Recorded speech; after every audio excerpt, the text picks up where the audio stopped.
शरणागतनाथं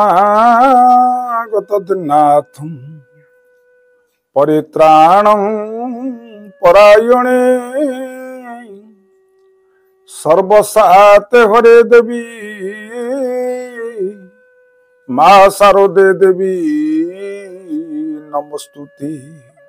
जय माँ शारदा। आजिकार नीतिवाणी आरंभ करने पूर्व मोर ये परिचय उपरे जानी रखंतु। मु हेउची जने साधारण फिलोसोफर प्रवचक सुरेश महाली। केवल ये समाजर मंगल पाई आमे ये वीडियो को ये शेयर करूचु। आउ जदि मोर ये नीतिवाणी भल लागुथिबो आपण माने गुटे लाइक करी सब्सक्राइब कर दियंतु। अन्य मानकु ये शेयर कले ये समाजर मंगल हबो। आसंतु गोटे सुंदर कथाटीए। पक्षी मानक भितरे काऊ होउची आज्ञा ये चंडाल जातीय पक्षी। पशु मानक भितरे ये कुकुर होउची ये चंडाल जातीय पशु। तृतीय हेला जो मनुष्य दान देई अन्य मानक आगरे बड़पण देखाए से मनुष्य मानकु ये चंडाल कुआ जाए। आउ गोटे चंडाल तारी उपरे ये नीतिवाणी। थरे गोटे साधु पुरी बड़दाण्डे चाली चाली चाली चाली आगु को जाउथांती। सेई बड़दाण्डे जणे चंडालुणीटे झाड़ू करुथाए। साधु जीवा बाटरे चंडालुणीर छाईटा आसी साधु उपरे पड़ीगला। साधु से चंडालुणी उपरे विरक्ति भाव होई पुणी समुद्र रे स्नान करिकी ये फेरिले। कहीं ना चंडालुणीर छाईटा पड़ीगला। साधु ये चिंता कले मो देहटा अशुद्धि हो गला। सेतिपाई जाई साधुजी समुद्र रे स्नान करिकी आसिले। सेई बड़दाण्डे साधुजी बाट चालू थांती किंतु ये चंडालुणी आगे झाड़ू करुथाए। सेई चंडालुणी छाईटी पुणी साधु को ऊपर पड़ीगला। साधु अतिरिक्त विरक्ति भाव होई पुणी देह को शुद्धपूत करने समुद्र को गले स्नान करने। स्नान करी साधुजी आसुचंती।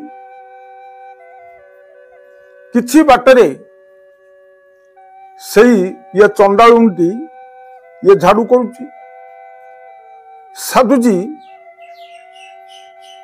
प्रभुंकर नाम को गाई गाई गाई गाई आगु को चली थांती। हठात चंडालुणी छाईटी पुणी पड़ीगला साधुजी के ऊपर। साधुजी अनेक विरक्ति भाव होई समुद्र को स्नान करिया को गले। पुणी शुद्धपूत होइकी जतले फेरिले सेई ये चंडालुणी आगे झाड़ू करुथाए एवं ता छाईटी आगे थाए। साधुजी चंडालुणी उपरे अनेक जोर रे विरक्ति भाव हेले। सेटाकर लोक माने जो माने थिले समस्ते धाई आसिले एवं समस्ते ये चिंता कले यही चंडालुणी प्रति साधुजी बोधे कौनसी असदाचरण ये करिथिबारु ये पाटिटी होउची, ये झगड़ा चलीची। किंतु सेई चंडालुणी कहला हे भाई माने ये होचे आम स्वामी स्त्री भितरे ये कली।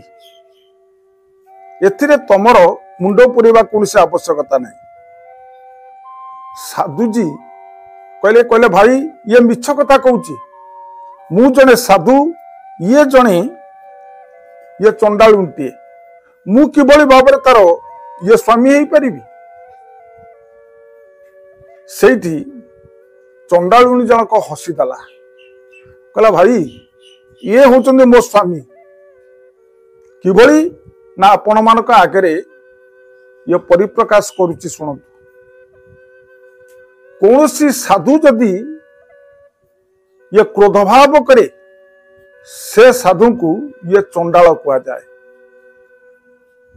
कहले हे भाई माने ये साधु जी 3 थर मो उपरे ये क्रोधान्वित होई समुद्र रे स्नान करके आसुचंती एवं 4 थर बेलू मो सहित अनेक पाटितुंड झगड़ा मध्य यही बड़दाण्ड रे से ही केवल आरंभ करिसेंती।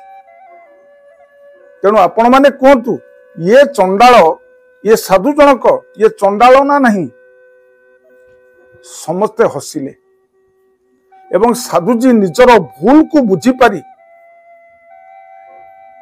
सेठी जाई चंडाल की कहले माँ तुम आज आखि खोलीदेलु तुम आखि खोलीदेलु आज आउ तू आज ठारू मोर गुरु है गलु। तेणु आजिकार नीतिबाणी रे आपण माने यही शिक्षा लाभ करिथांतु कोनोसी साधु बा महापुरुष